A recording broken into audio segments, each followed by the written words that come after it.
Bonjour à toutes et à tous. En 10 ans, le nombre des conflits en tout genre a doublé en Afrique. Du coup, les risques politiques sont en recrudescence alarmante. C'est en tout cas ce qui ressort du rapport intitulé « Panorama des risques politiques, la température monte sur le continent africain » qui a été publié récemment par l'assureur français la Coface. Les détails de ce rapport, suivis de près par de nombreux observateurs en compagnie de Mehdi Halifi, directeur général Assurance Crédit du Maghreb chez la Coface. Mehdi Halifi, bonjour et bienvenue. Bonjour, merci pour l'invitation. Alors, tout d'abord, si on devait définir un peu le rôle de la Coface dans l'évaluation de la stabilité des pays, quel serait-il ? Très bien, juste pour expliquer un petit peu le métier de la Coface. Donc Coface, en fait, on est avant tout un assureur crédit. Et donc, on intervient pour favoriser les échanges commerciaux dans le monde à travers la sécurité des transactions commerciales. Donc, pour ce faire, donc, Coface évalue de manière trimestrielle le risque pays. Et on se base sur 3 agrégats classiques. Donc, le premier, c'est les indicateurs macroéconomiques du pays, dans lequel on a sur les transactions commerciales. C'est-à-dire PIB, croissance du PIB, exactement. Selon un agrégat. Très bien. Endettement, etc. Deuxième agrégat important pour nous, c'est le risque politique dans le pays où les transactions commerciales vont se passer. Et bien sûr, en troisième lieu, le pilier important, c'est l'environnement des affaires. Donc ces 3 piliers, en fait, contribuent à la notation qu'on fait de manière trimestrielle dans tous les pays dans le monde. Et c'est une échelle, en fait, de 8 risques qui vont dans l'échelle croissante du risque. Donc de A1 jusqu'à A4, c'est les pays qui sont convenables. Jusqu'à E, les environnements extrêmes où il y a le risque pays qui est très, très élevé. Alors, vous avez parlé justement de climat des affaires. Est-ce que vous vous basez sur des indices qui sont déjà préétablis par d'autres organismes ? Là, je parle par exemple de la Banque mondiale et son indice Doing Business, ou la Coface peut également fournir ce genre de data et d'indices concernant les 3 éléments que vous avez cités. On se base essentiellement sur des indices propres à Coface. Bien sûr, on s'abuse sur quelques indices internationaux, mais on a la chance de sécuriser les transactions commerciales dans tous les pays dans le monde. Donc, on est présent dans plus de 100 pays et on garantit les transactions commerciales dans tous les pays où on opère. Donc, on a établi nos propres modèles de scoring. Donc, pour l'environnement des affaires, donc ça se base bien sûr sur le doing business du pays, mais essentiellement sur notre capacité à honorer une transaction commerciale dans le pays. Et sur la partie politique, donc on a établi un indice de risque politique qui combine, en fait, pour simplifier rapidement le modèle, en fait, c'est une combinaison du risque conflit auquel on a le risque de fragilité sociale et politique dans le pays. Donc, ça contribue à la notation. Donc, on a le risque politique et le risque commercial. Alors, justement, parlons à présent de ce rapport, Panorama des risques politiques, la température monte sur le continent africain. C'est donc l'intitulé de ce rapport qui a été publié récemment. Quels sont les principaux risques, justement, que vous avez relevés en ce qui concerne les pays africains de manière générale? Puis, on ira dans le détail, dans le top 10, si on veut, des pays les plus risqués et les moins risqués. Très bien. Moi, avant de parler justement de cette cartographie des risques en Afrique, qui peut paraître un petit peu, on va dire, complexe, je commencerai par un petit peu pour parler on va dire, de défis et de challenges dans le continent africain. Donc, on identifie un petit peu 4 zones dans l'Afrique subsaharienne. Donc, je dirais, en fait, la première zone, c'est l'Afrique de l'Ouest et l'Afrique de l'Est, où on a des enjeux qui sont de croissance qui est soutenue, qui est surtout lié à l'investissement public dans les infrastructures. Absolument. On a l'Afrique centrale qui, elle, connaît quelques tensions économiques du fait de la volatilité des matières premières, parce que la plupart des pays sont producteurs et exportateurs de pétrole. Et après, on a l'Afrique australe qui, elle, dépend bien sûr de la volatilité des matières premières et des minerais, et aussi qui peut être directement liée on va dire, au risque et au développement économique de l'Afrique du Sud. C'est une zone qui est tirée par l'Afrique du Sud. Absolument. Donc, globalement, en fait, il y a un certain nombre on va dire, de diversités. Il y a autant, en fait, de nuances risques en Afrique que de pays africains. Donc, c'est le continent qui compte plus de 50 pays en Afrique, et on a autant de risques en Afrique que de zones, on va dire, géographiques dans l'Afrique subsaharienne. Alors, quand on parle de ces risques et de ces défis, comme vous dites, qu'en est-il de cette région du Sahel? Est-ce qu'elle a un impact direct ou indirect sur les régions avoisinantes? Et là, en l'occurrence, l'Afrique de l'Ouest ou encore quand bien même cet impact peut s'étendre à d'autres régions, et notamment maghrébines. L'impact du Sahel est très important. Donc, on l'observe dans nos chiffres et dans l'indicateur de risque politique. Donc, sur la zone du Sahel, à elle seule, elle concentre quasiment 60% des conflits de la zone africaine.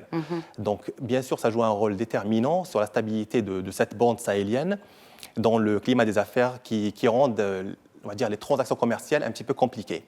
Et pour, on va dire, revenir sur les enjeux majeurs du continent africain et surtout de l'Afrique subsaharienne, c'est avant tout un enjeu d'infrastructure. Une infrastructure qui rend un petit peu difficile les transactions commerciales en Afrique, les échanges commerciaux. Et je parlerai on va dire, de hard infrastructure, dans tout ce qui est, on va dire, routes, terminaux, etc. Donc, où il y a encore un certain nombre de développements qui est mené en Afrique subsaharienne.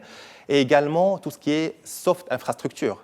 Et donc là, on parle de l'environnement juridique, le cadre fiscal, le système éducatif dans le pays, etc.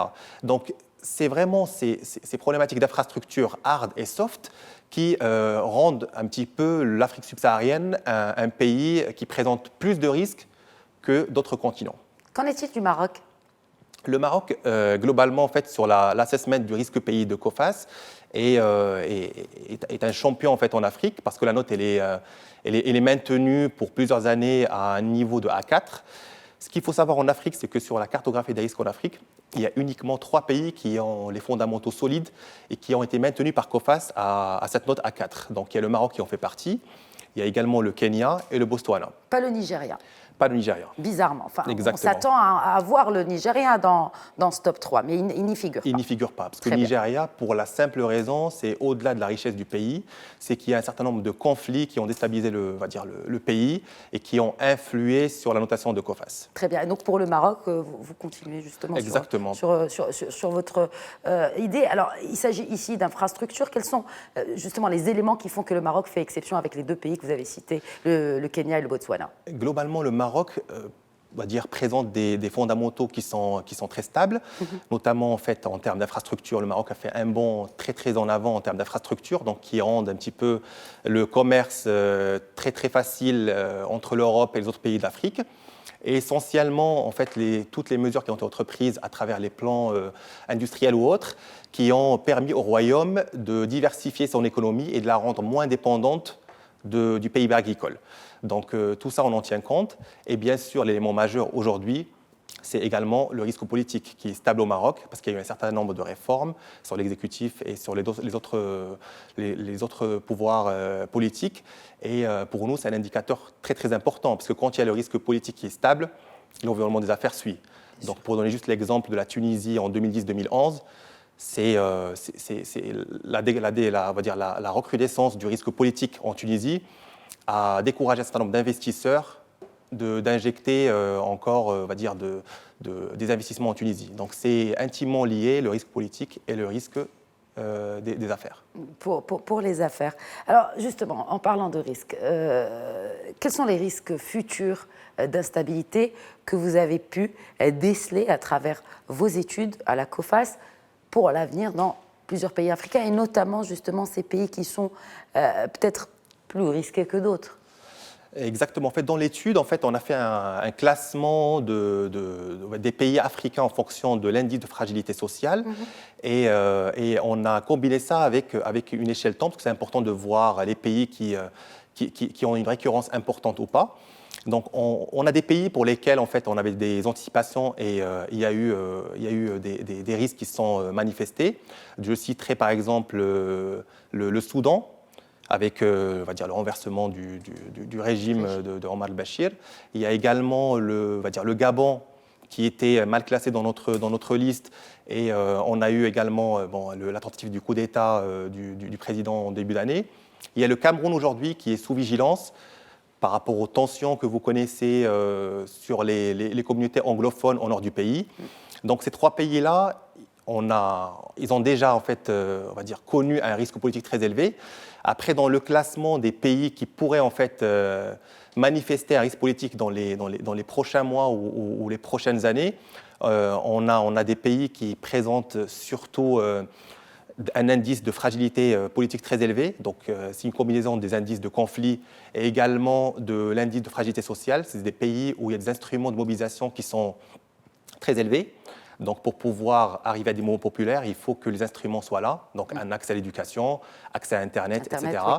Et donc, par rapport à ces pays-là qui pourraient être à risque dans les prochains mois, on citerait le Mozambique, le Djibouti également, l'Angola, il en fait partie.